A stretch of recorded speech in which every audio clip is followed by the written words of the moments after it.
সুপ্রিয় শিক্ষার্থী, আসসালামু আলাইকুম। আরিফস একাডেমির পক্ষ থেকে তোমাদেরকে জানাই শুভেচ্ছা। আশা করি তোমরা ভালো আছো এবং সুস্থ আছো। তো আজকে আমি তোমাদের গণিত বইয়ের পৃষ্ঠা নম্বর 83 এর 6, 7, 8, 9, ঠিক আছে? অঙ্কগুলো সমাধান করে দেব, ঠিক আছে? তাহলে চলো শুরু করা যাক। তো প্রথমে আমরা 6 নাম্বারটা সমাধান করব, ঠিক আছে? তো 6 নাম্বারটা সমাধান করার আগে তোমাদের কাছে একটা রিকোয়েস্ট, সেটা হচ্ছে কি, তুমি যদি আমার চ্যানেলে নতুন হয়ে থাকো তাহলে অবশ্যই আমার চ্যানেলটি সাবস্ক্রাইব করে রাখো, ঠিক আছে?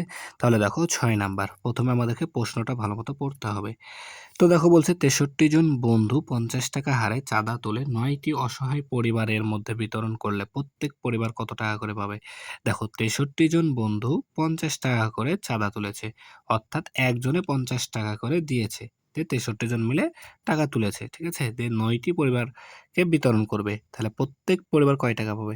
তো দেখো এখানে একজন বন্ধু দিয়েছে কয় টাকা, ৫০ টাকা, তাহলে ৬৩ জন বন্ধু কয় টাকা দেবে সেটাকে আমাদেরকে বের করতে হবে, ঠিক আছে? তাহলে আমরা বের করতে পারবো যে প্রত্যেক পরিবার ক টাকা পাবে, তাই না? তাহলে আমরা এখানে লিখি যে একজন বন্ধু টাকা দেয় বা চাঁদা দেয়, ঠিক আছে? একজন বন্ধু চাঁদা দেয়। তাহলে একজন একজন বন্ধু একজন বন্ধু চাঁদা দেয়। চাঁদা দেয় কয় টাকা? ৫০ টাকা। ৫০ টাকা। তাহলে আমাদের বন্ধু আছে কয়জন? ৬৩ জন। তাহলে অতএব ৬৩ জন বন্ধু চাঁদা দেয়। তাহলে দেখো একজন যদি ৫০ টাকা দেয় তাহলে ৬৩ জন আরো বেশি দিবে। বেশি দিলে কি করতে হবে? গুণ করতে হবে। তাহলে ৬৩ গুণন ৫০ টাকা। তাহলে এখন যদি আমরা এটা গুণ করি, দেখো ৬৩ কে ৫০ দ্বারা গুণ করো, তাহলে ০ ৩ শূন্য, ০ ৬ শূন্য।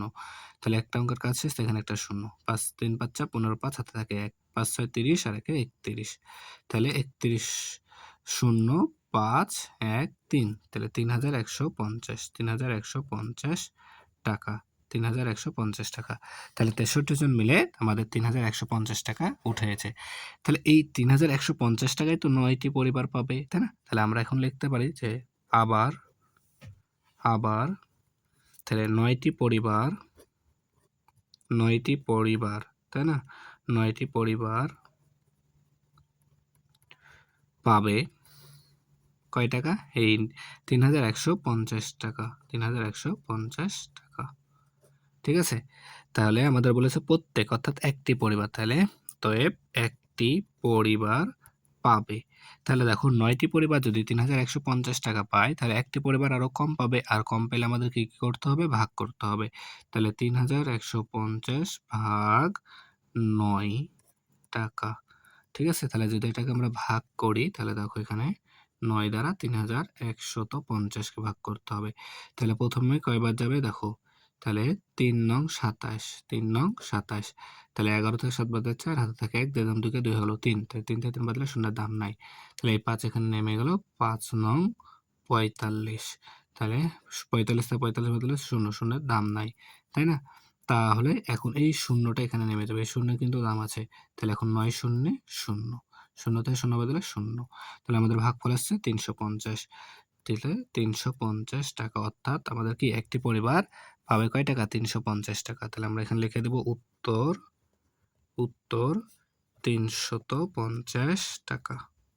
৩৫০ টাকা। ঠিক আছে? তাহলে আশা করি তোমাদেরকে বোঝাতে পারলাম এটা। দেখো এবার ৭ নম্বর। ঠিক আছে? তো ৭ নম্বর বলছে হেলেন একটি ১০৪ মিটার লম্বা ফিতার ১৩ ভাগের ৫ ভাগ তার ছোট ভাই রিফাতকে দিল। রিফাত কত মিটার ফিতা পেল? তাহলে দেখো আমাদের হেলেনের কাছে আছে ১০৪ মিটার লম্বা। ওই ১০৪ মিটারকে ১৩ ভাগ করেছে। ১৩ ভাগ করার পর ৫ ভাগ তার ভাই রিফাতকে দিয়েছে। তাহলে রিফাত কত মিটার ফিতা পাবে সেটা বের করতে হবে। তাহলে দেখো ১০৪ মিটার লম্বা ফিতা, অর্থাৎ ১৩ ভাগের দৈর্ঘ্য কি? ১০৪ মিটার। তাহলে আমরা এখানে লিখতে পারি যে ১৩ ভাগ ফিতার দৈর্ঘ্য। ১৩ ভাগ ফিতার দৈর্ঘ্য।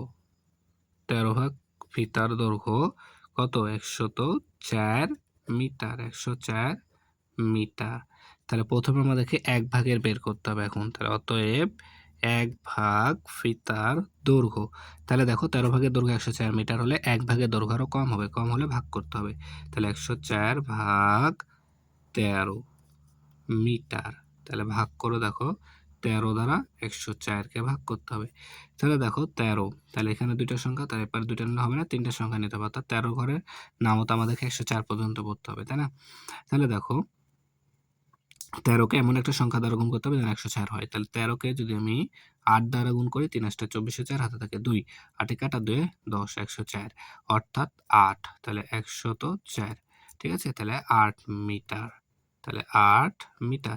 তাহলে ১ ভাগের দৈর্ঘ্য আমাদের আসছে 8 মিটার। তাহলে রিফাত তার ভাইকে দিয়েছে কয় ভাগ? ৫ ভাগ। তাহলে ৫ ভাগ। তাহলে ১ ভাগের দৈর্ঘ্য যদি 8 মিটার হয়, তাহলে ৫ ভাগের ৫ ৮ ৪০ মিটার হবে, তাই না? তাহলে রিফাতকে দেবে ৪০ মিটার। আচ্ছা, এটা আমাদেরকে লিখে করতে হবে। তাহলে রিফাতকে রিফাতকে বা রিফাত, ঠিক আছে? রিফাত ফিতা পেল, রিফাত ফিতা পেল। অতএব রিফাত ফিতা পেল। তাহলে রিফাত কয় ভাগ পেয়েছে? ৫ ভাগ। তাহলে ৫ তাই ৫ লিখলাম। আর ১ ভাগের দৈর্ঘ্য কত? ৮ মিটার। তাই গুণ ৮ মিটার। তাহলে ৫ আসছে ৪০ মিটার। তাহলে রিফাত কত? ৪০ মিটার ফিতা পেয়েছে। তাহলে উত্তর ৪০ মিটার। ৪০ মিটার। ঠিক আছে? তাহলে আশা করি এটা বুঝতে পারলা তোমরা। তাহলে দেখো এবার আমরা ৮ নাম্বারটার সমাধান করব। ঠিক আছে? তো ৮ নাম্বার দেখো বলছে ৯৯ টাকার ৯ ভাগের ৪ ভাগ কত টাকা? ঠিক আছে? তাহলে ৯৯ টাকার ৯ ভাগের ৪ ভাগ। তাহলে আমরা এটা সমাধান করি। তো দেখো আমরা লিখব কি যে ৯৯ টাকার ৯ ভাগ ৯ ভাগ সমান সমান ৯৯ ভাগ ৯ টাকা। ৯ টাকা, ঠিক আছে? তাহলে দেখো ৯৯ কে যদি আমরা ৯ দ্বারা ভাগ করি তাহলে ৯ 11 ৯৯, তাহলে 11 টাকা। তাহলে এই 11 টাকা পাচ্ছি আমরা কি ১ ভাগের পরিমাণ। তাহলে আমাদের বলেছে ৪ ভাগ সমান কত? তাহলে অতএব ৪ ভাগ সমান সমান তাহলে কি ৪ গুণ ১ ভাগের পরিমাণ ১১, তাহলে ১১ টাকা। টাকা, ঠিক আছে? তাহলে আমরা ৪ কে ১১ দ্বারা গুণ করলে ৪ ১১ ৪৪ টাকা। তাহলে ৪ ভাগের পরিমাণ ৪৪ টাকা। উত্তর ৪৪ টাকা। ৪৪ টাকা, ঠিক আছে? তাহলে আশা করি বোঝাতে পেরেছি। এবার দেখো ৯ নাম্বার। তো ৯ নাম্বার বলছে সালমা ১১২ কিলোমিটার পথে ১৪ ভাগের ১৩ ভাগ বাসে যায়। তাহলে ১১২ কিলোমিটার পথের ১৪ ভাগের ১৩ ভাগ বাসে যায়। বাকি পথ হেঁটে যায়, সে কত পথ বাসে যায়? তাহলে ১৪ ভাগের ১৩ ভাগই বাসে যায়। তাহলে আমরাও সেম উপরেরটার মতো করে এটা করতে পারবো। ১১২ কিলোমিটার ১১২ কিলোমিটার পথের ১৪ ভাগ সমান সমান ১১২ ভাগ ১৪ মিটার, ঠিক আছে? তাহলে দেখো আমরা যদি এখন ১১২কে ১৪ দ্বারা ভাগ করি, তার মানে ১৪ ঘরের নামত আমাদেরকে ১১২ পর্যন্ত পড়তে হবে। তাহলে আমি আচ্ছা ডাইরেক্ট যদি গুণ করি, দেখো ১৪কে যদি আমি ৮ দ্বারা গুণ করি ৪ ৮ ৩২, ৩২-এর ২ হাতে থাকে ৩, ৮ এ ৮ আর ৩ এ ১১, তাহলে ১১২ অর্থাৎ ৮ হবে। তাহলে ৮ মিটার। তাহলে ১ ভাগের দৈর্ঘ্য ৮ মিটার। তাহলে কত ভাগ বাসে যায়? ১৩ ভাগ। তাহলে আমরা লিখতে পারি যে অতএব ১৩ ভাগ সমান সমান তাহলে ১৩ গুণ ৮, তাই না? তাহলে ৩ ৮ ২৪, ২৪-এ ৪ হাতে থাকে ২, ৮ এ ৮ আর ২ এ ১০, তাহলে ১০৪ মিটার। ১০৪ মিটার।